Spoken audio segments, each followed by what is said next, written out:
Dame i gospodo, poštovani uzvanici, drage studentice, dragi studenti.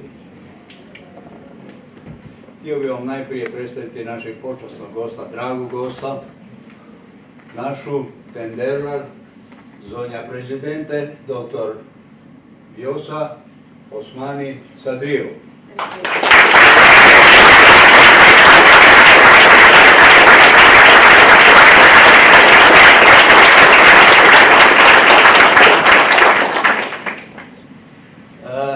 Danas ćemo slušati jedno kratko predavanje, a nakon toga očekujemo što više pitanja, razgovora. Iskoristimo ovu priliku. Hvala vam.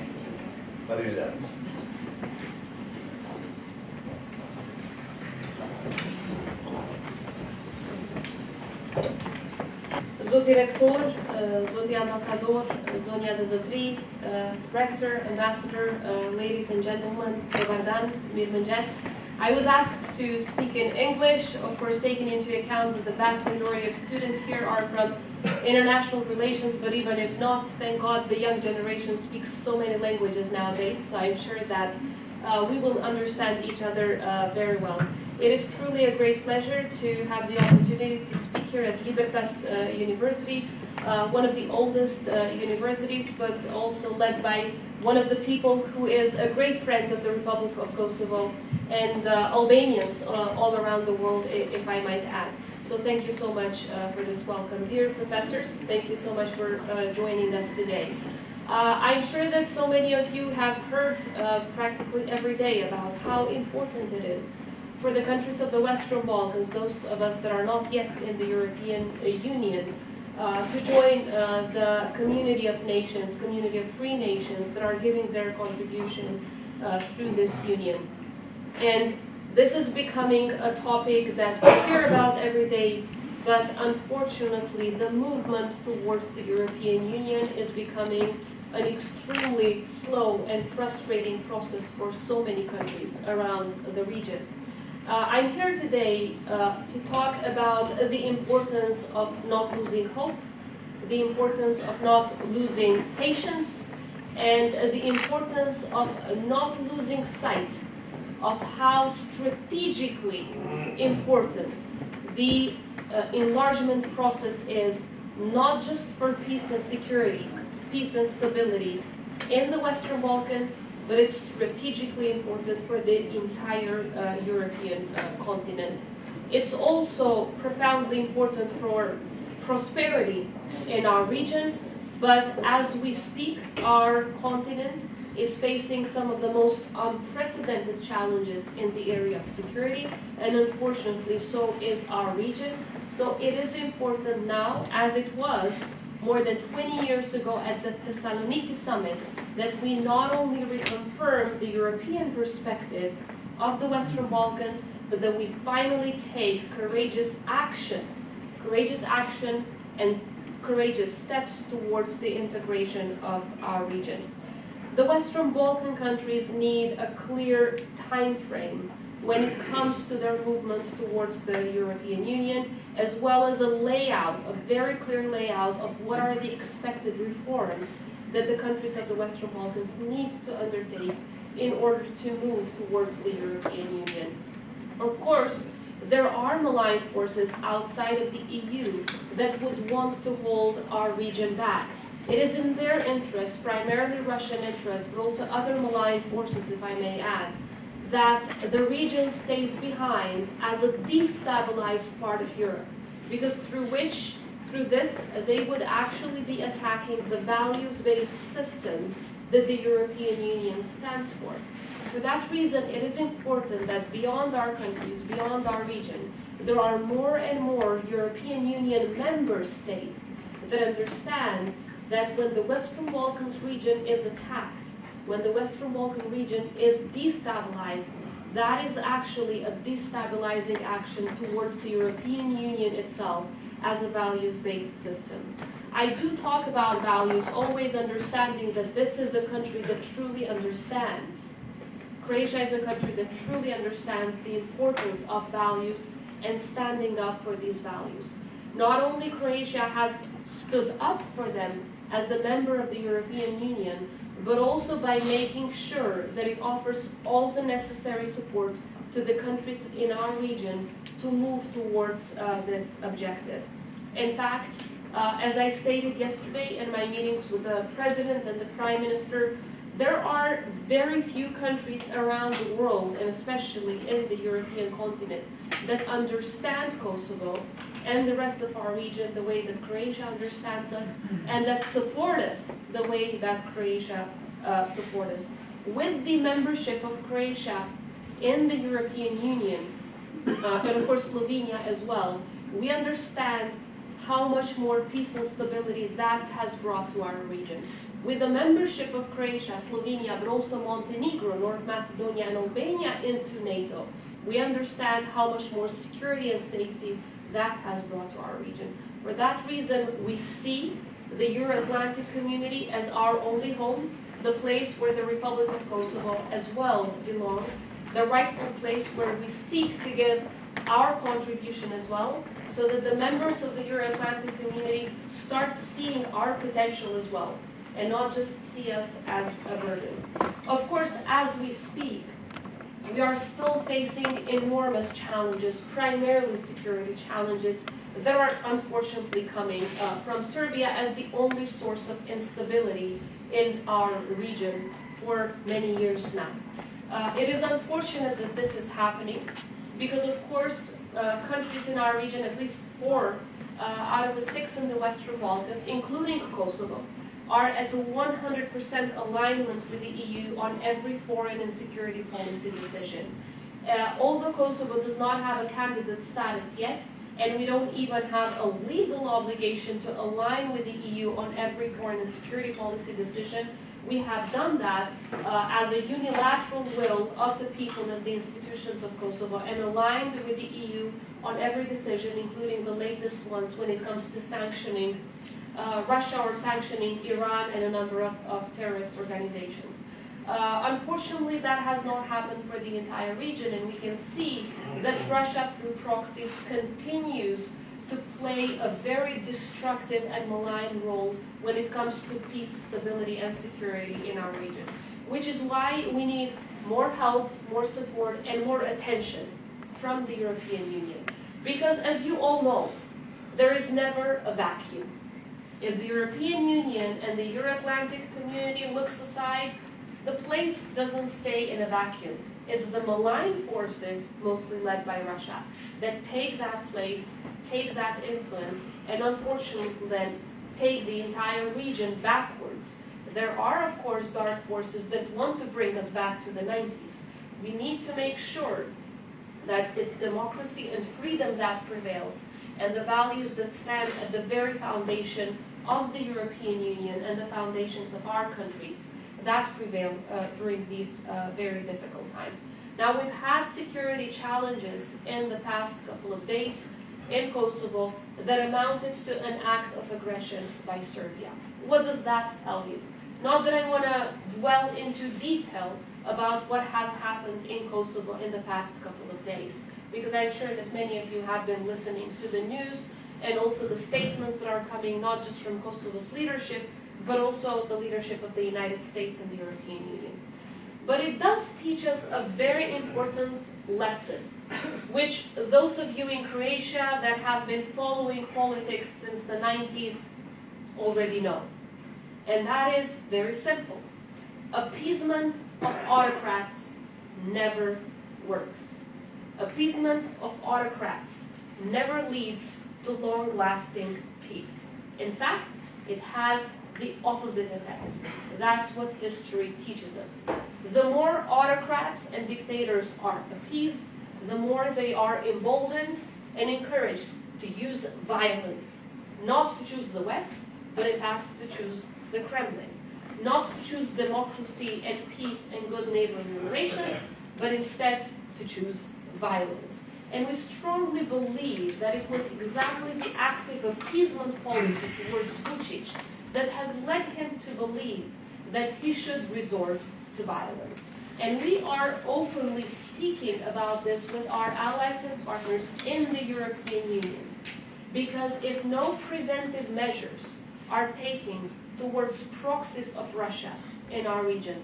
Unfortunately, they might become more and more successful by the day in taking us backwards instead of moving forward towards the European Union. Because the European Union does not want a region that is in turmoil.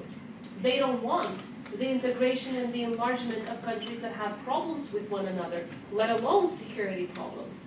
For that reason, it is important that we do not allow those who believe in Kremlin to invest into destroying the hard-won freedoms that we have in our region. The freedom, the independence, and of course the peace, security, and stability that we have achieved. Security is extremely important. Having a clear timeline from the European Union is important. Just talking about the EU perspective is not enough anymore. We've been talking about the EU perspective for more than 20 years, since the Thessaloniki summit. It's about time that this perspective, as I said, turns into concrete action and steps forward for our countries where we can see the tangible effects of joining the European Union. When it comes to Kosovo, we don't see the EU as a cash machine, as some others might. For us, of course, it's about prosperity, but that's not the main reason why we want to join the European Union. We want to join this union because of the values, the foundational values that it represents. And we believe, to be very honest with you, that on so many of these issues, especially in defending these values, the people of Kosovo are even more far ahead than some countries that are already members of the European Union. And we are very proud of it. 96% of the people of Kosovo are in favor of joining the European Union. Again, for the prosperity, of course, and the support that it offers, but mostly because we believe that we will be among like-minded countries in a community of free nations that stand up for freedom, democracy, human rights, and rule of law. In the past 2.5 years, the reforms that we have been undertaking have brought Kosovo from a country that was really far behind in these developments to the country topping the international indices on democracy, on rule of law, and on human rights. And we will continue with these reforms because we strongly believe that democracy is never a finished project. We can never say we have achieved enough. We should always say we must achieve more for our citizens, for our country, and of course because we owe it to future generations to make sure that they never have to go through what we had to go through while growing up as kids and then as young people. So reforms are extremely important, and we should never try to find justifications for not carrying out the reforms that are required in our Euro-Atlantic path. Quite the opposite. In Kosovo, much of what's happening is happening even before we get the candidate status. In fact, it's been since 2001 that every single piece of legislation in the Republic of Kosovo is initially aligned with acquis communautaire and only then adopted. A process of full alignment that actually only full member states go through. We've been doing it through 2001, and already in our system, every law that is adopted by the Parliament of Kosovo is in full line with acquis.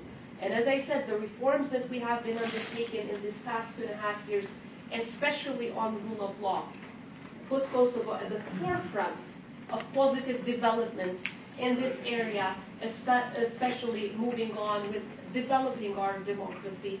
We are number 1 in the region according to international indexes, number 2 in Europe, and number 3 in the world when it comes to the reforms that we have undertaken in the area of rule of law. My final point, so that we leave some more space for questions and answers, which I'm very much looking forward to answering. Croatia's membership to the European Union has brought the entire Western Balkans to a new point, a positive point of security, stability, and peace in the entire region. But without the entire region joining the European Union, we strongly believe that the project of a Europe whole, free, and at peace is impossible. So once again, it is not just in our interest. It is in the strategic interest of the European Union to make sure that the dream of a Europe whole, free, and at peace becomes a reality. And it can only become a reality with the Western Balkans as part of the European Union, of course, based on a merit-based process. Thank you very much for your attention.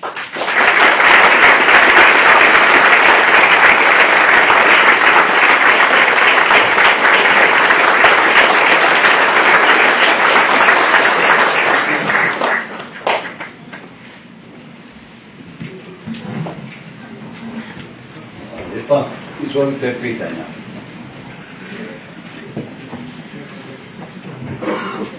Hi. Go ahead. Yeah, thanks. First, I want to say it's a real honor to have you here with us, sharing your thoughts, knowledge, and wisdom with us. We saw and heard of the attack on Kosovo that happened on 24th of September, which was more likely than us organized by the Serbian government. My question is, how do you plan to address the ongoing challenges related to Kosovo's relations with your neighboring country, Serbia? Thank you very much for the question. As I mentioned earlier, this is one of the most challenging times that we faced, in fact, in terms of security. It is the most challenging time in almost 25 years. Serbia, in all aspects and based on criteria of international law, has actually committed an act of aggression against Kosovo. And as you pointed out, the connection with the institutions of Serbia is very clear on four main grounds. First of all, the financing of the terrorist group and the paramilitary group that carried out the attack has been made by the government of Serbia. Secondly, the trainings of these groups took place in military bases of Serbia for quite some months, especially the days before the attack. Thirdly, the arming of this group took place by the state of Serbia, because the weapons that we have confiscated actually have been produced by the military industry of Serbia, and they are military-grade weapons that can never be sold to ordinary citizens. And we have also found certificates through which the army directly handed over these weapons, military-grade weapons, to these terrorist groups. And finally, there's the political connection, because we're talking about the same group of people, the connection between the mafia and the state in Serbia, and all of this, including the political statements of the Serbian officials, not just covering up, not just sheltering these terrorists, but also justifying their attack, shows that all of the elements of an act of aggression are in place. Now, how are we going to deal with this? I wish I could give you some rational ideas, but rational ideas are proposed to rational people. We haven't seen any rationality from the side of Serbia. So we're dealing with a state that has resorted to violence, that is deeply interested into bringing us back to the 90s, that still glorifies Milosevic, that has never apologized for the crimes. Quite the opposite. If you listen to them, they don't criticize Milosevic for starting the wars, which led to 150,000 civilian victims. They only barely criticize him for not winning those wars. So this tells you everything about the mindset that exists there right now among the leadership, because I never talk about collective guilt, so I'm not talking about the people. So while we're dealing and facing such a leadership in Serbia, all that we can do is guarantee from our side that Kosovo is only interested in peace. Kosovo is interested into constructive talks, but before they resume, based on a business as usual approach, we need to make sure that there is a clear understanding as well as accountability for the attack of the 24th of September. We cannot pretend that it did not happen. It happened in front of the eyes of the world. You know, KFOR and the EU-Lex mission were there seeing what was happening. Everyone knows, NATO and the EU, all of our partners, how this was organized by Serbia and how it was carried out by terrorists. Just imagine one thing.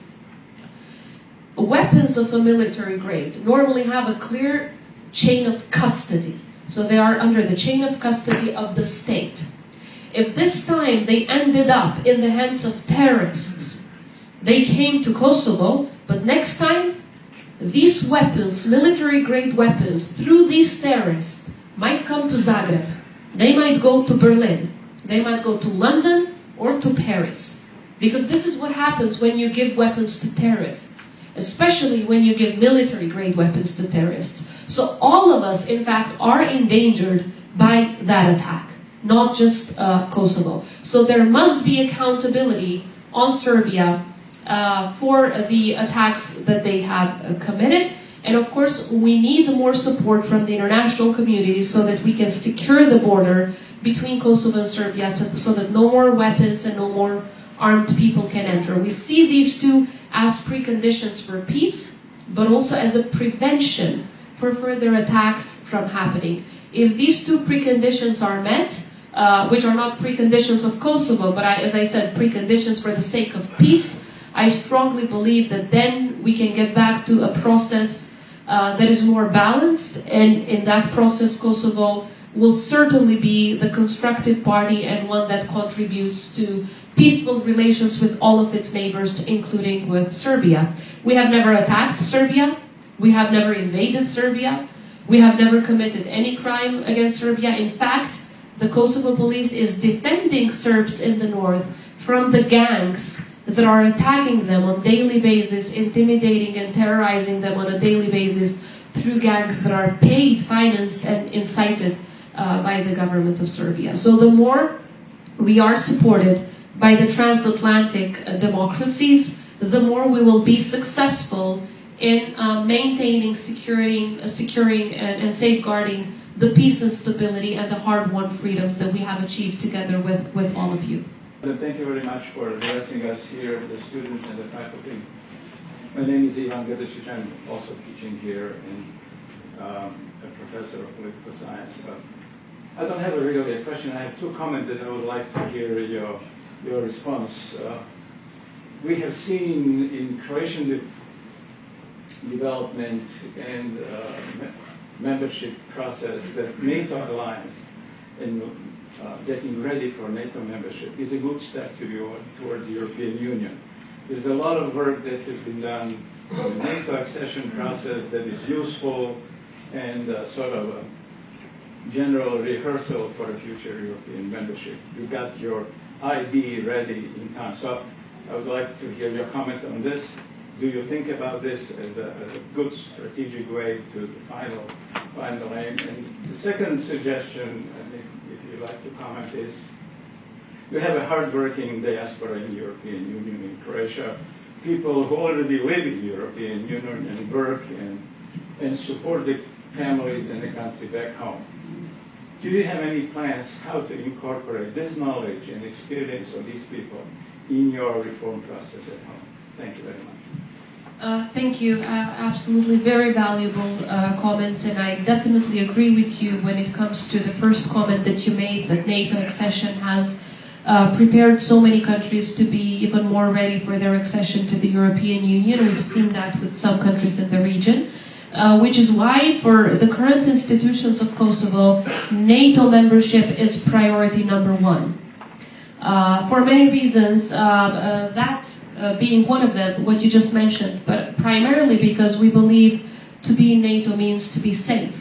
And right now, safety and security are a precondition for us to be more effective in the rest of the reforms, whether they relate to rule of law, human rights, or democracy, or economy, that very much bring us closer to the EU. Without feeling the safety that we need, it's going to be very hard to work on rule of law and economic reforms that are required by the European Union.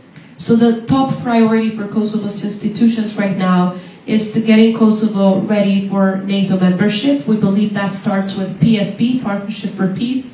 Look, it's really a paradox that PFP included Lukashenko's Belarus until a few months ago. And even as we speak, it includes Serbia, a country that doesn't even want to join NATO, and they say this publicly, but it hasn't invited Kosovo yet. Obviously, we do understand the complexities with the 4 non-recognizers, and that decisions are unanimous. But there have been models that we have used in the EU before, which made the non-recognizers feel comfortable enough to raise their hand, and we think such a model could be used within NATO as well. But it would certainly prepare us with the accession process to NATO reforms that are required to be even more prepared for European Union membership as a further step. Secondly, when it comes to diaspora, Kosovo has an outstanding diaspora.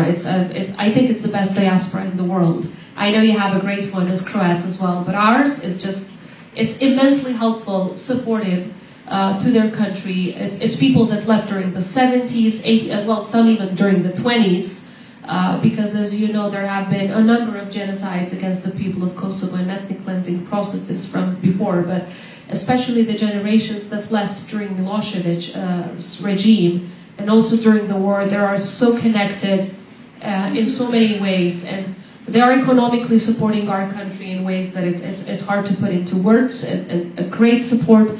But at the same time, the knowledge that they are bringing back through different projects that our institutions are pushing forward has been immensely helpful. So there are a couple of smaller projects, some that are put forward to bring some of the best economic minds into some of the boards and institutions that can lead our economy forward. Secondly, there are projects that are aiming at including our diaspora into a more, how do I call it, citizen diplomacy, public diplomacy engagement.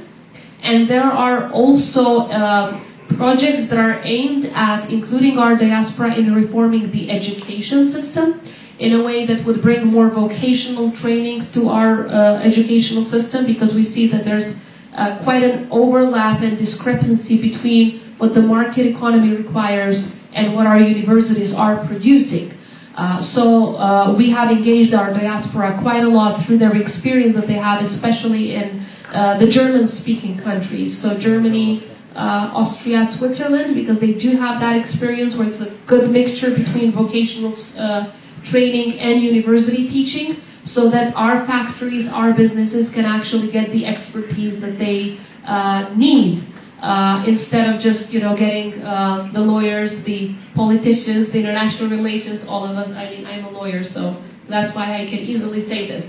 We have a lot of diplomas, but very few people that the businesses need in terms of their training. So that's one area that we have engaged our diaspora experts quite a lot. The fourth area where we're trying to do more is medicine. Unfortunately, we're losing a lot of our doctors, but now with the new law on wages, it's going to be better conditions for the doctors. But so many of the doctors that have left many decades ago and are some of the leading figures in the medicine world in the United States and in Europe are now helping not just the university, but also the university clinics to make sure that we are up to date with many of the methods that are used in medicine. So yes, there are a number of projects, but I think we need to do a lot more to make sure that the knowledge and the experience that our diaspora has gained in European Union member states, but also beyond, can actually be utilized even more. Oni pitanja od studenata, da li imaju? Sad ću. Thank you very much. First, apology to Professor Grdesic, I didn't see him. Gospodine Presidenta, Mr. Pohovsky, nice to meet you. So, what I would like to know is that we see that the new Turkish General has taken over the forces of KFOR in Kosovo recently. We see that tensions have been high and that the US and German and NATO forces have been stationed within the Kosovo to defend. But what I wanted to know, at what level is Kosovo's military readiness, if in case something should happen, and we all pray this does not happen, at what point is Kosovo ready, and not only on a military, but on a civil military level, and at what level is the infrastructure for Kosovo if it came to the point where mobilization was necessary? Thank you very much. Thank you. So far, all of the security challenges that we have had have been very professionally handled by the police of Kosovo.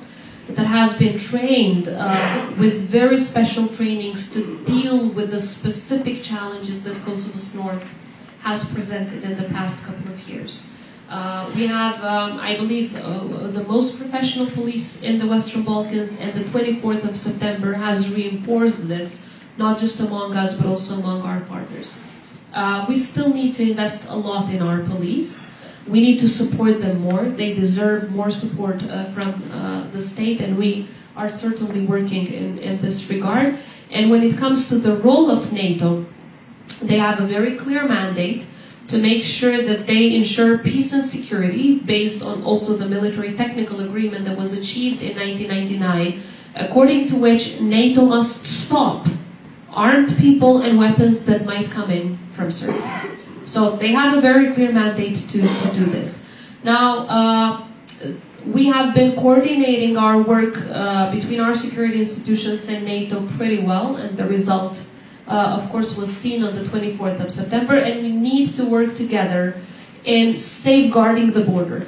This is the main issue right now, safeguarding the border so that we don't allow smuggling of weapons, little green men uniforms, identical to the ones that were used in Crimea in 2014 by Russia, and as I said, the military-grade weapons and the armed men from entering Kosovo. That is key. We need to step up the efforts, and NATO has sent an additional 650 soldiers to make sure that the focus is precisely there. When it comes to the Kosovo Security Force, our army, now there has been a process of transition for the army. It's a 10-year plan, which we are respecting in full cooperation with our partners, primarily the United States of America, which is the main army that has supported the training and the preparation of the Kosovo Security Force. Now we are respecting that plan. It's very important that we do, because it's also a precondition for our membership in NATO. So things are going quite gradually. Sometimes, of course, we are becoming impatient and we want things to go quicker. But for the sake of the future, it's very important that we respect that 10-year transition plan. Now, some of the things that have changed in the past 2 years that we have been in power, we have doubled the budget for the army, especially when it comes to buying weapons purchase. We have been purchasing weapons primarily from some of our main NATO partners, including we've had agreements of military cooperation with Croatia. But it's the United States, Turkey, and Turkey, and some other countries that we're working with closely when it comes to this transition plan, both in terms of personnel as well as in terms of weapons. Do we need to purchase more? Absolutely. But of course, everything is being done in a way that it's in full agreement with our allies so that it doesn't harm our steps towards NATO. We have also modified our legislation, which until now had put a limit to how many members we can recruit in our army. So we have removed that limit, and there's an ongoing recruitment process. Only in these past 2 years, we have an additional more than 1,000 new soldiers that have been recruited and are undergoing training in the military academy, not just in Kosovo, but some come to Croatia, some go to the United States, United Kingdom, Albania, and many other countries. So it's a process. Of course, they have a clear mandate according to the Constitution and the law, but we believe that the security challenges that we are facing right now have been contained very successfully by the police with the support of ULEX as well as NATO. That's where we are for the moment. When it comes to the army, we need to continue with the necessary trainings and the necessary transformation based on the 10-year transition plan. Izvolite. First of all, I would like to thank you on behalf of myself and probably the entirety of the lecture hall for arriving at our humble university. Anyhow, let's get with the question. To my knowledge, in 2013, the government of Kosovo signed the Brussels Agreement in which it promised to form the Community of Serbian Municipalities, which hasn't, why hasn't the Kosovo government basically formed the said municipality in the following decade? To my knowledge also, the Serbian government and Vučić himself multiple times reprehended that and claimed to be the reasoning why the relations between Kosovo and Serbia itself have been soured. That's pretty much all. Thank you. Soured, I don't remember any time when they were sweet, so I can say that they were only soured since 2013. It is unfortunate. I think from the side of Kosovo, we put a lot of sugar on it to try to sweeten them, but unfortunately it hasn't worked because no matter the justifications that they try to find publicly, nothing can justify the threat or use of force, which Serbia has done on the 24th of September. Political disagreements must be resolved through dialogue, through peaceful dialogue. Unfortunately, this is a principle that is not respected by Serbia since the 24th of September. Now, let me get back to the question when it comes to the 2013 agreement. I'm sure that during your student times, there are a lot of professors who tell you that when an agreement is read, you have to read the entirety of it. Especially in international relations, that is crucial. Why I'm pointing out to that? That's because the 2013 agreement, the one that you're referring to, provides for a number of situations and preconditions that must be met in order for that municipalities association to be formed. The basic precondition that Serbia had to carry out was to dissolve all parallel and illegal structures that Serbia was paying, inciting, and supporting within Kosovo. That has never happened. In fact, since 2013, in this past decade, these parallel illegal criminal structures have turned into transnational mafia that is now carrying out terrorist attacks and is causing trouble all over the Balkans by smuggling drugs, smuggling weapons, killing people, including Serb politicians inside Kosovo, terrorizing Serb citizens, and of course, while they are doing all of that, they also win multi-million contracts within Serbia. So that's the basic reason. Because instead of dissolving these structures so that then structures that were illegal can actually work within that association, they have turned them into criminal gangs that are terrorizing the citizens. The second reason is because in 2015, the Constitutional Court of Kosovo decided that an agreement that was reached on the principles of how this association can work has violated 23 articles of our Constitution. So, I'm sure that it's the same in your system, but in Kosovo, if the Constitutional Court says that an agreement has violated 23 articles of your Constitution, you can say, well, who cares? Let me just go ahead and implement it. So, that's the second reason. The third reason is because there's a new agreement in place now called the Brussels Agreement of 27 February and the Ohrid Annex of the 18th of March, which provide for, in Article 7, that the self-management of Serbs needs to be regulated in line with Council of Europe instruments and a number of other principles. So now, that agreement as well, just like the 2013 agreement, has a number of articles, not just 7. It has Article 1, which it has the preamble, which calls for the respect of sovereignty and territorial integrity of each party. It has Article 3, which obliges the parties to not threat or use force. It has Article 4, which obliges Serbia to not object to Kosovo's membership in any international organization, and so on and so forth. Also, it has articles requiring the parties to recognize each other's diplomas, to recognize each other's national symbols, and to open permanent missions in each other's capitals. Now, What Kosovo is asking for is full and unconditional implementation of the entirety of the agreement. What Serbia is asking is cherry picking, so implementing only Article 7. What the European Union is doing is unfortunately doing the same kind of cherry picking that Serbia has been doing. We think this is extremely dangerous for one basic reason, because we've seen it happen before. And those of you in the region know what I'm talking about. Republika Srpska in Bosnia and Herzegovina started as a Zajednica Srpski Opština in 1991. It did not have the competences of a republic back in 1991, but they gained from one competence to another, from one year to another, and they went from strength to strength to become the Frankenstein Republic that is now trying to destroy Bosnia-Herzegovina from within.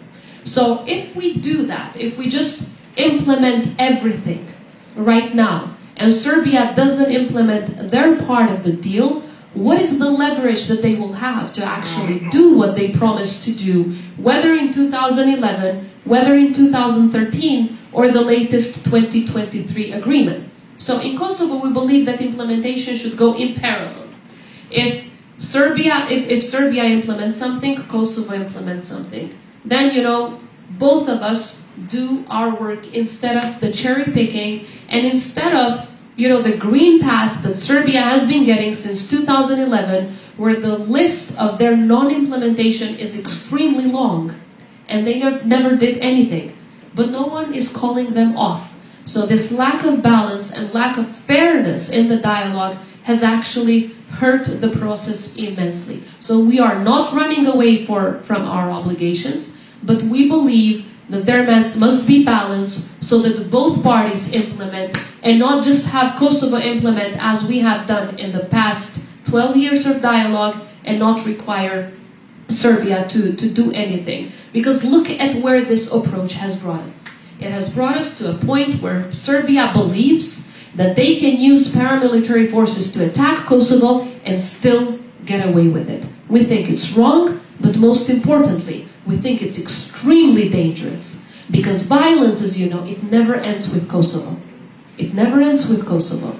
We, in former Yugoslavia, that lived in former Yugoslavia, we know it never ends with Kosovo only. It's dangerous for the entire region. When there's a flare-up, there's a danger for everyone living in the Western Balkans. So balance, fairness, and full implementation without cherry-picking is what we're asking for. Once we get it, which I think it's also a basic requirement for any negotiation process, then I believe that we can move on. But right now, as I answered to your colleague, our focus in the Republic of Kosovo is security. We need secure borders, we need safety for all of our citizens, and then we can have, I believe, a more successful negotiation process.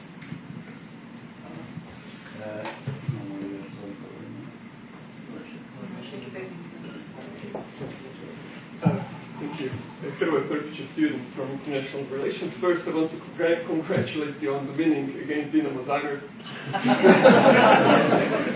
And now, so the question is, from the legal perspective, under which legal base did Kosovo gain its sovereignty? And would you be willing to exclude northern municipalities from your territory if there is a legal base on it? Perhaps to answer your second question first, because I think it's more immediate and more urgent to say absolutely not.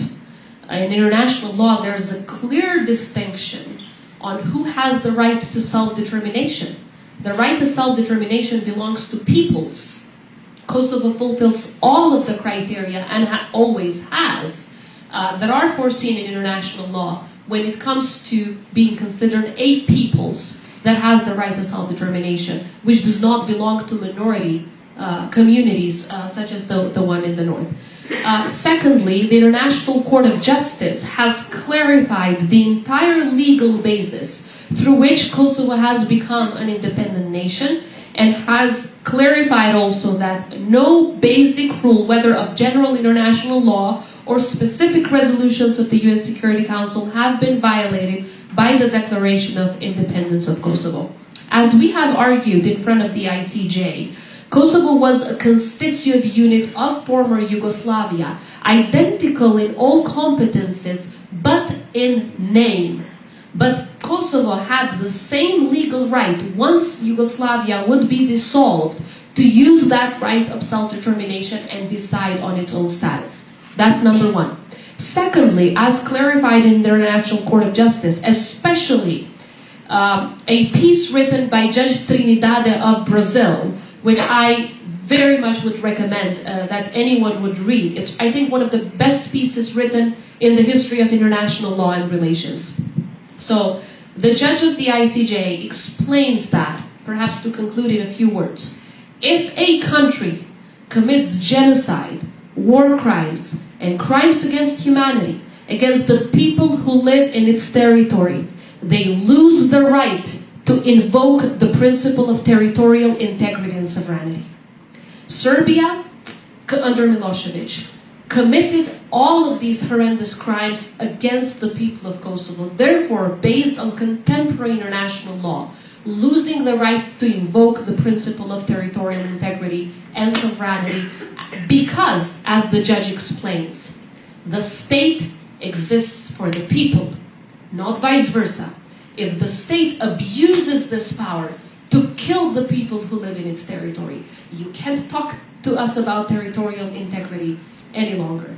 Thirdly, compared to other processes, in Kosovo there was a clear and long negotiation process for the final status based on point F of Resolution 1244, adopted in 1999.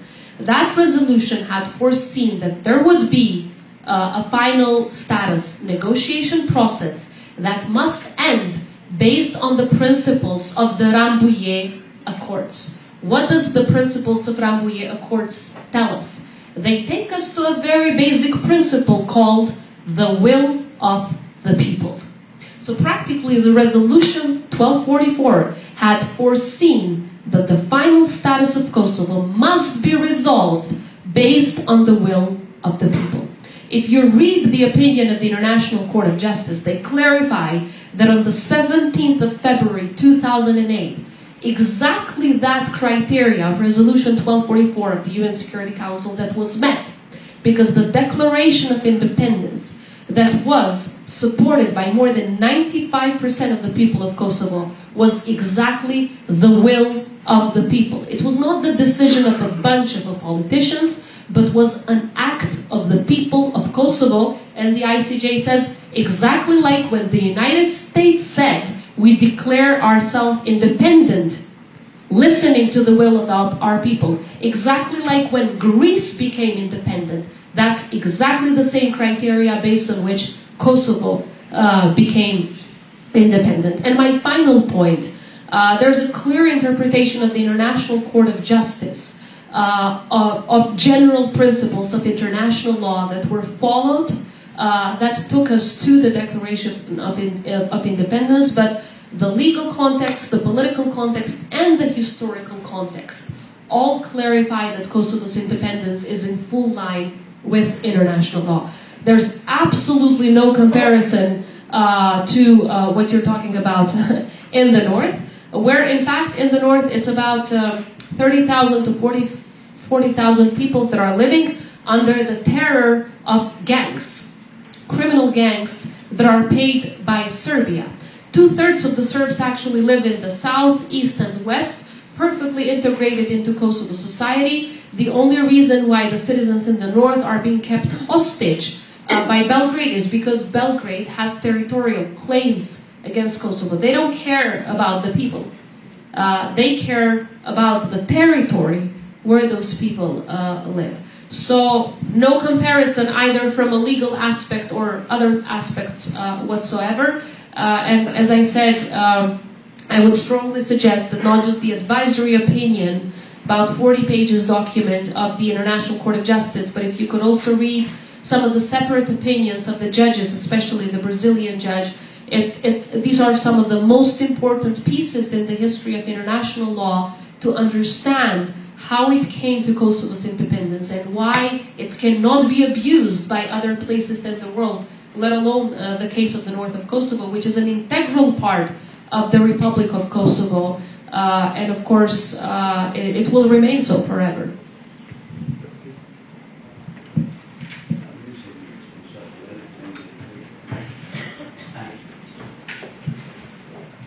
Dame i gospodo, dragi moji studenti, dozvolite nekoliko samo riječi zajedno pozdravimo predsjednicu, te dašu zonja prezidente Josi. Thank you very much. Faleminderit shumë. Zoti qoftë me ju e familjes tuaja. Urime Republika e Kosovës. Bravo.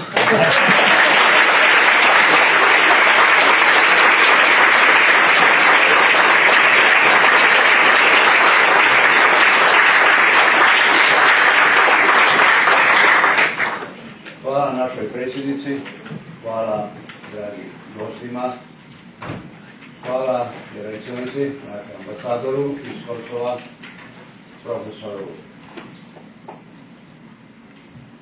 Martinu Perišaju, malo se digu.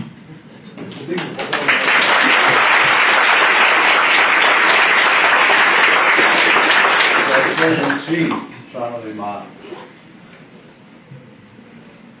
pratnje gospođe predsjednice, pozdravi generala. Hvala.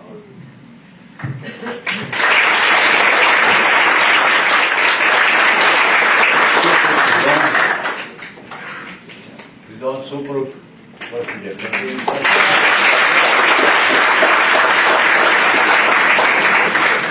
A svima vama hvala što ste bili i vjerujem da će, da kažem nešto, da ćemo se opet vidjeti. Šihe mi hvala.